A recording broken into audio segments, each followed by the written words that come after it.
Alright YouTube, hello, thank you for watching.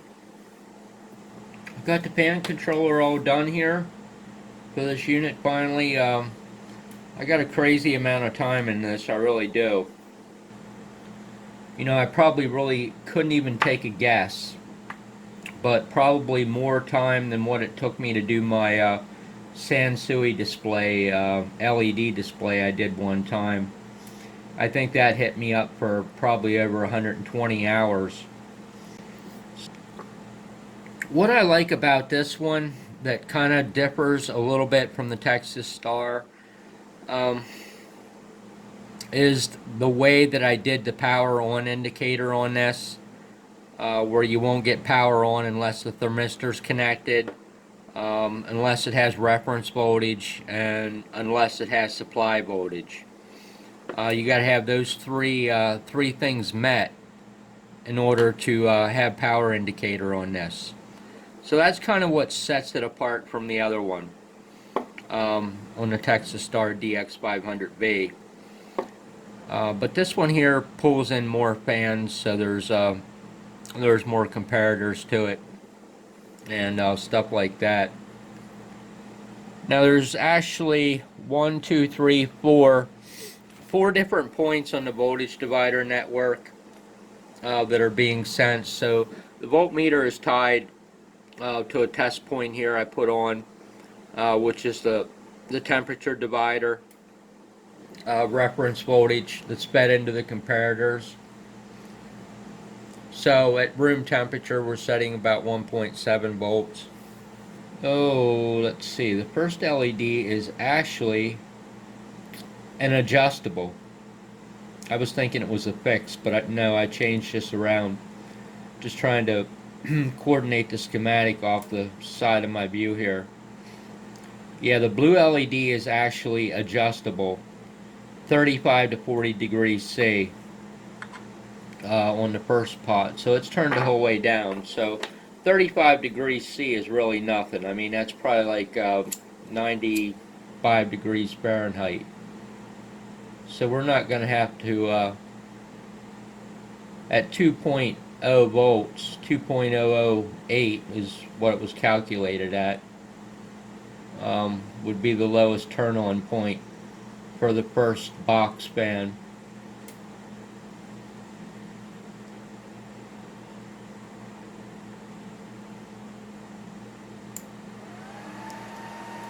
So pretty much right on the money.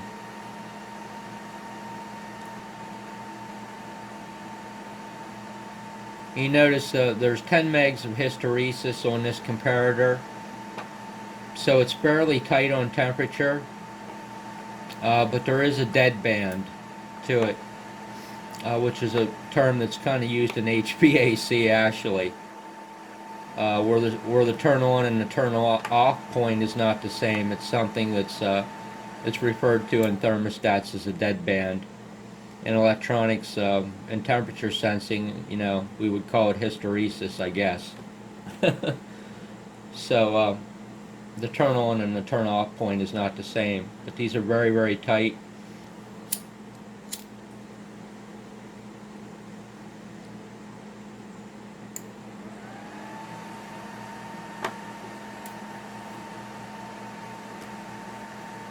So let's see, the second fan is actually the yellow, and that is a fixed point on the voltage divider at 2.32 volts. So at 2.32,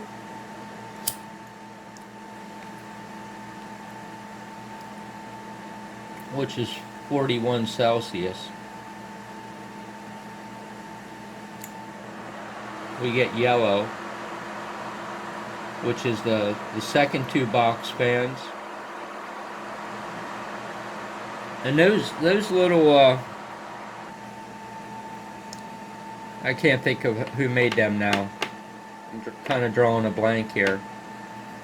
But these little low profile 12 volters at 150 milliamps, they're really the cat's meow for what they are.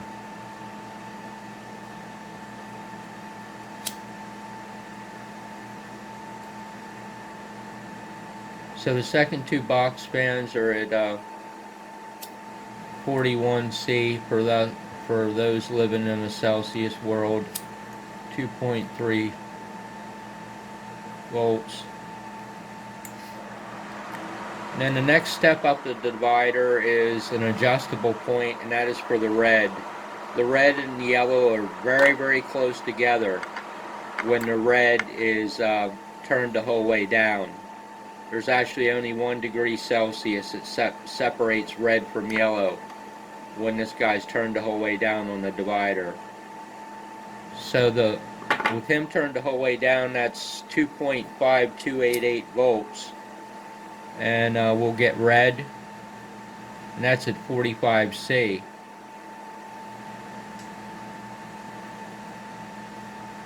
No, I'm sorry. 2.3736. We'll get red.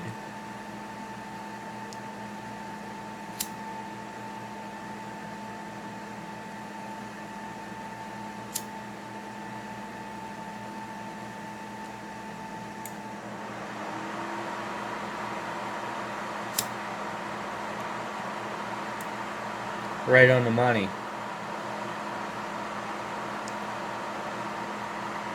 And then the top is affixed at 55C, which is probably somewhere in the realistic world around 135 Fahrenheit, I'm kind of guessing.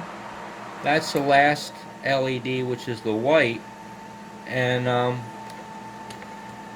that's 3.0215.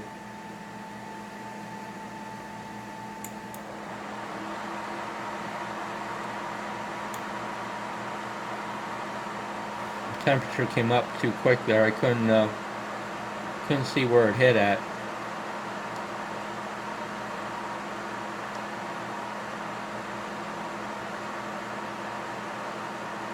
So it should drop out a little bit below 3.02 with the hysteresis, assuming that it came on at 3.02. So right there we are. Couldn't catch it quick enough, but you know what?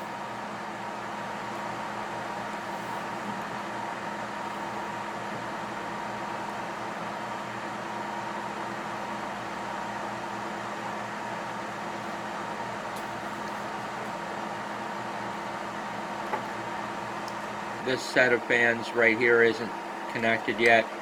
Still working on that project.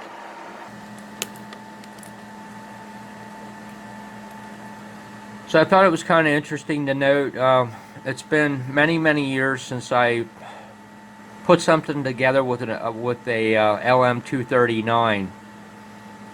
And I got this LM239 in there, and the stinking thing wouldn't switch. And I thought, you know what? I don't make mistakes like this. I know darn well everything's correct. So I put the voltmeter, the DVM, on the outputs of this comparator, and they were like sitting there at like around 5 millivolts. And I thought, what the heck is going on here? And then I started to notice that when I heated this up and got to the transition points where these were pulling in, I was seeing like 25 millivolts all of a sudden. And that 25 millivolts that I was seeing coincided with when that comparator output was supposed to be high. And I said, you know what? This big light bulb come on, and I said, something in this op amp is trying to switch, and it's switching exactly where it should be. But why the hell isn't it going high? And so I went back to the data sheet, and I totally missed it. These LM239s have to have pull-up resistors on the output. They will only sink current. They won't source current because they have open collectors on them. So there was no room. I mean, if you saw the underside of this board, you know, you would probably say, wow, man, that's crazy. So I had to put these pull-up resistors up here on top of the board. But luckily I had some 1/8 waters, I guess they probably are. So that's the cool thing about electronics. It keeps you guessing. I mean, you always learn from it. No matter how much you think you know or whatever, there's always room to learn more. You know, it's kind of a cool thing, in my eyes anyway. So I'm going to keep banging away on this and get the other fan deck done for it. The other fan deck is under heavy construction. I've got a ways to go on this guy yet. Commonwealth, that's the name I was trying to think of. So hey, I appreciate you watching my videos very much. Have yourself a great day.